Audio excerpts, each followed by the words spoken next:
is the science behind how a simple yoga practice allows you to reduce stress and regain control over your mind. Hi everyone, I'm Sophia, a yoga teacher, ex-working professional turned postgraduate student studying psychology and neuroscience of mental health.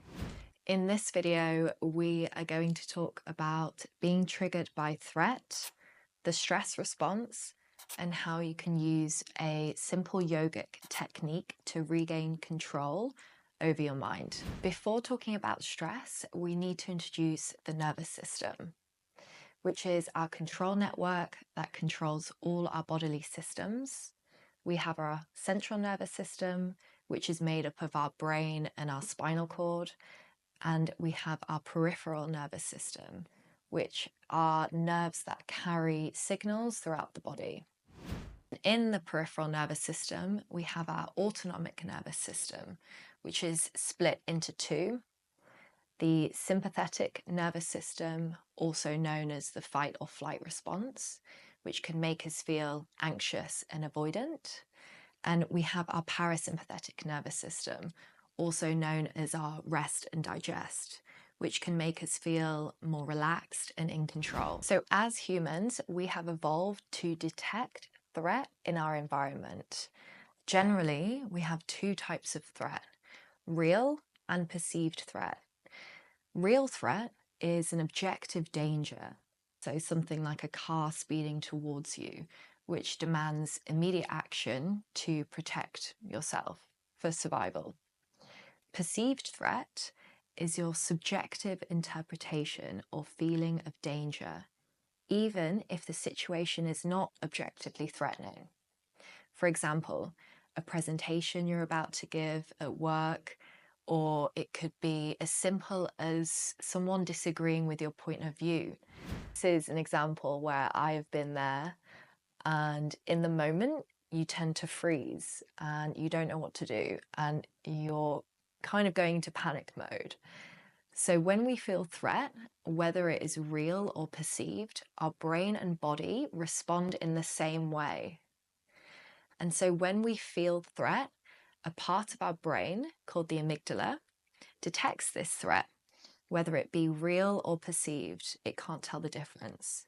And it will send a signal to another part of our brain, which is called the hypothalamus, also known as the command switch, which activates the sympathetic nervous system.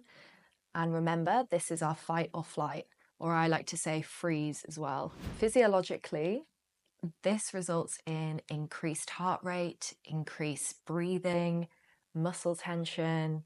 So you feel very stressed in your body.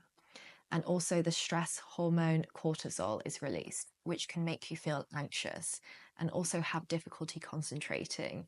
And this is what can give you this cloudy brain fog feeling as well. So what can we do in this situation?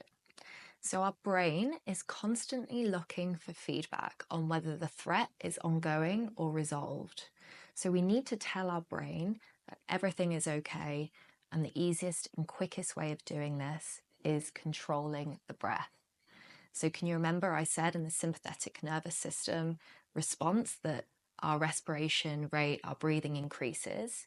We need to regain control of the breath to then send a signal to our brain. So by lowering and regaining control of our heart rate through the breath, we can then tell the brain that everything is okay and we feel safe, and therefore restoring balance in the nervous system.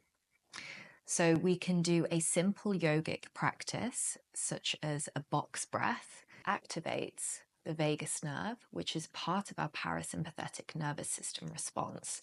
And you remember this is our restful, relaxed state. Mindful movement practice such as yoga also will activate parasympathetic nervous system response.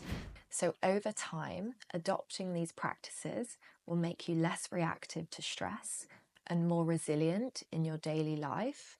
and also in high pressure situations. I will link some specific practices such as box breath that you can do yourself at any time, and also a mindful movement practice. Thank you for watching, and I hope you enjoyed this video, and look out for my next videos on the science behind yoga, and I will be doing them on attention, focus, anxiety, and resilience. See you on the mat soon.